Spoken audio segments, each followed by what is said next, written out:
Vizianagaram assembly TDP అభ్యర్థి తన కుమార్తె అదితి గజపతి అని అశోక్ గజపతిరాజు ప్రకటించారు. ఈ నెల 20న తామిద్దరం నామినేషన్లు దాఖలు చేస్తామని అశోక్ గజపతిరాజు తెలియజేశారు.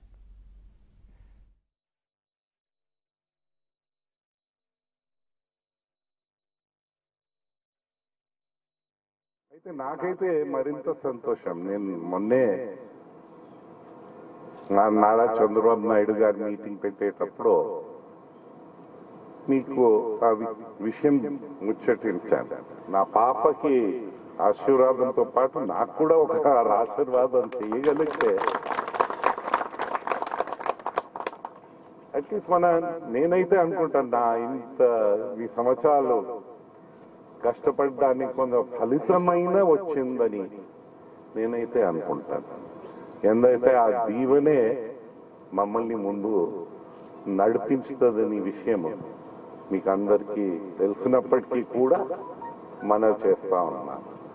అయితే మీరు మరీ ఉత్సాహంతో ఏదో అంటున్నారు తాసాలు ఇవన్నీ తీసుకొస్తారు. ఓకే, అది మనకి ఉత్సాహం ఉంటుంది, మనం ఇది చేయాలి. కానీ ముఖ్యంగా అది మర్చిపోకూడదు. మన వారిని తెచ్చి మన అభ్యర్థుల్ని